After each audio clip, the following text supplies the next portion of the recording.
नमस्कार दोस्तों, आप सभी का स्वागत है। देखिए, ये निम्न प्रतिरोधों का तुल्य प्रतिरोध हमें ज्ञात करना है, यानी कि टोटल जो सर्किट है उसके अंदर टोटल प्रतिरोध कितना है। तो दोस्तों देखिए, बारीकी से समझिए, आपके क्लियर हो जाएगा कि किस तरह से अपन तुल्य प्रतिरोध निकाल सकते हैं। तो सबसे पहला जो प्रश्न है, यहाँ देखिए 3 प्रतिरोध जुड़े हुए हैं 1 by 1 1 by 1। तो यानी कि यहाँ कौन सा क्रम है, ये है दोस्तों श्रेणी क्रम संयोजन। तो श्रेणी क्रम संयोजन की क्या विशेषता है दोस्तों? श्रेणी क्रम संयोजन का जो तुल्य प्रतिरोध है वो टोटल प्रतिरोधों के योग के बराबर होता है। तो जो टोटल जो प्रतिरोध है RT होता है R1 plus R2 plus R3 के योग के बराबर। तो ये फॉर्मूला आपको याद रखना है सीरीज क्रम के लिए। देखिए यहाँ पे R1 का मान कितना है दोस्तों?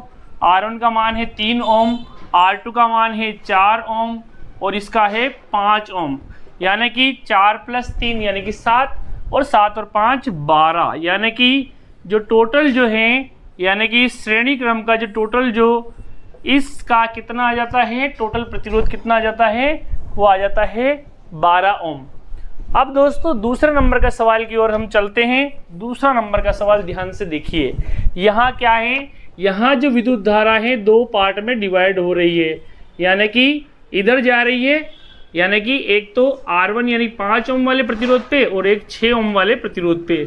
जब इस तरह की कंडीशन बनती है, यानी कि जब भी विद्युत धारा डिवाइड होती है 2 पार्ट में, यानी कि विद्युत धारा का विभाजन होता है, तब आप समझिए कि वो कौन सा क्रम है। वो क्रम है दोस्तों समांतर क्रम या पार्श्व क्रम। तो इसके लिए हमें फॉर्मूला जिस तरह से श्रेणी क्रम में यूज किया था उससे अलग टाइप का फॉर्मूला बनेगा, यानी कि पैरेलल क्रम में RP बराबर 1/R1 प्लस 1/R2। ये वाला फॉर्मूला आपको काम में लेना पड़ेगा।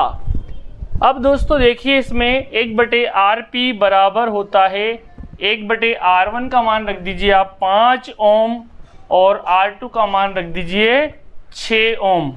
तो यानी कि दोनों का 5 और 6 का जब एलसीएम निकालेंगे, यहाँ देखिए 5 और 6 का जब एलसीएम निकालेंगे तो 2 से इसको काटिए, 2 तिया 6 और ये 5 का 5 ही 5 और इसको 3 एकम 3 और ये 5 का 5 ही 5 और 5 एकम 5।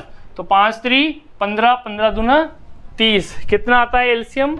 एलसीएम आता है हमारा 30 और इसको 5 छंग 30, 6 बार ये जाता है, प्लस का निशान यहाँ और 6 पंजे का 30।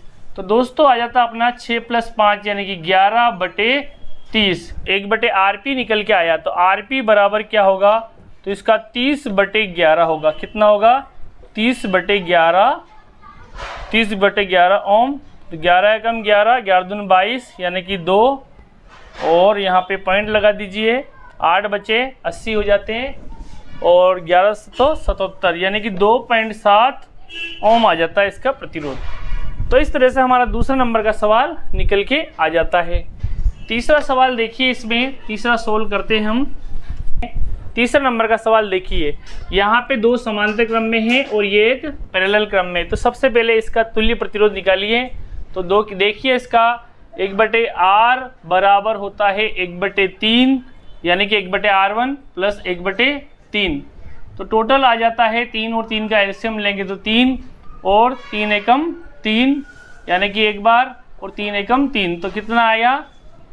1/R बराबर आया 2/3। 1 और 1 2, 2/3 और R बराबर निकालेंगे तो इसको R को ऊपर ले जाएंगे तो 3 ऊपर हो जाएंगे और 2 नीचे हो जाएंगे। तो R किसके बराबर आया?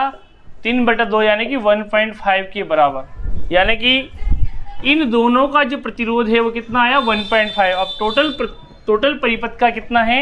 अब ये इसको R1 मान लो, इसको R2 मान लो। तो टोटल जो है सीरीज क्रम में R1 प्लस R2 यानी कि R1 आपका ये हो गया 1.5 ओम और R2 भी 1.5 ओम, यानी कि टोटल जो इसका जो प्रतिरोध कितना आया वो आया 3 ओम आया। कितना आया? 3 ओम। तो तीसरे वाले का जो टोटल प्रतिरोध कितना है? 3 ओम है। अब हम दोस्तों चौथे नंबर का सवाल सोल्व करते हैं। इसको आप नोट कर लीजिए। चौथे नंबर का सवाल क्या है, इसको ध्यान से देखिए। चौथे नंबर के सवाल को सोल्व करने से पहले इसको ध्यान से देखिए। ये एक दूसरे के श्रेणी क्रम में है, तो श्रेणी क्रम के लिए इसको और इसको जोड़ लीजिए। तो श्रेणी क्रम में 5 + 3 यानी कि R1 बराबर 5 + 3 यानी कि कितना आ जाता है 8 ओम आ जाता है। इसको आप ये भी एक दूसरे के श्रेणी क्रम में है, तो इसको R2 रख लीजिए। 3 + 3 यानी कि 6 और 2 8 यानी कि 3 + 3 6 और 2 8 यानी कि टोटल इसका है 8 ओम। यानी कि ये आपका एक प्रतिरोध हो गया और ये दूसरा हो गया। अब ये एक दूसरे के क्या है समांतर क्रम में है, यानी कि इन दोनों का 8 और ये 8 8 और 8 क्या है समांतर क्रम में। तो इसके लिए 1/Rp बराबर 1/R1 प्लस 1/R2 ये मान रखते हुए देखिए 1/Rp बराबर 1/R1 जो कि क्या है 8 ओम प्लस 1/R2 ये भी 8 ओम है। दोस्तों दोनों का जब एलसीएम निकालेंगे तो देखिए 8 और 8 का 2 चौक 8 2 चौक 8 2 दूआ 4 2 दूआ 4 और 2 एकम 2 2 एकम 2 यानी 2 दूनी 4 4 दूआ 8। तो टोटल एलसीएम कितना आता है 8 ही आता है। कितना आता है 8। तो 8 का इसमें गुणा करके इससे भाग दीजिए तो 1 आएगा, फिर 1 आएगा इसका। तो टोटल 1/Rp बराबर आ जाता है 2/8 और हमें निकालना है Rp। तो Rp बराबर क्या हो जाएगा 8/2 यानी कि हमारा आंसर कितना आया 4 ओम। 2 से इसको काटेंगे तो 4 ओम आ जाता है। तो इसका जो तुल्य प्रतिरोध कितना आया 4 ओम आता है। अब दोस्तों 5वें नंबर का जो सवाल है इसको भी ध्यान से देखिए। देखिए इसमें ये 5 और 2 इन दोनों को जोड़िए क्योंकि ये एक दूसरे के सीरीज में है। तो इसको R1 बराबर 5 + 2 यानी कि 7 ओम।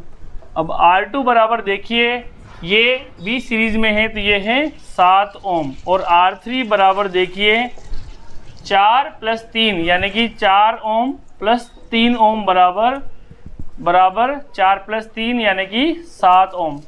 अब ये तीनों एक दूसरे के क्या है समांतर क्रम में है। क्या है समांतर क्रम में है।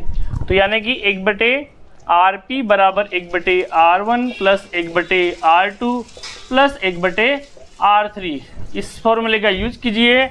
1/Rp बराबर आ जाएगा 1/R1 का मान रखिए 7 ओम, R2 का मान भी 7 ओम और R3 का मान भी 7 ओम। जब तीनों का हम एलसीएम लेंगे तो दोस्तों 7 ही आएगा और 7 का इसमें गुणा करके तो एक बार जाएगा, ये भी एक बार जाएगा और ये भी एक बार जाएगा। तो 1/Rp बराबर क्या आया 1/Rp बराबर आया 3/7। तो Rp बराबर क्या आएगा 7/3। तो इस तरह से 7/3 ओम आ जाता है इसका प्रतिरोध। तो इस प्रकार दोस्तों हमने पांचों ही सवाल के क्या किया टोटल प्रतिरोध की गणना की। तो दोस्तों अगर हमें प्रतिरोध निकालना आता है तो हम विद्युत धारा यानी कि I निकाल सकते हैं, V निकाल सकते हैं क्योंकि हमारे पास क्या होगा R होगा। तो थैंक यू स्टूडेंट्स।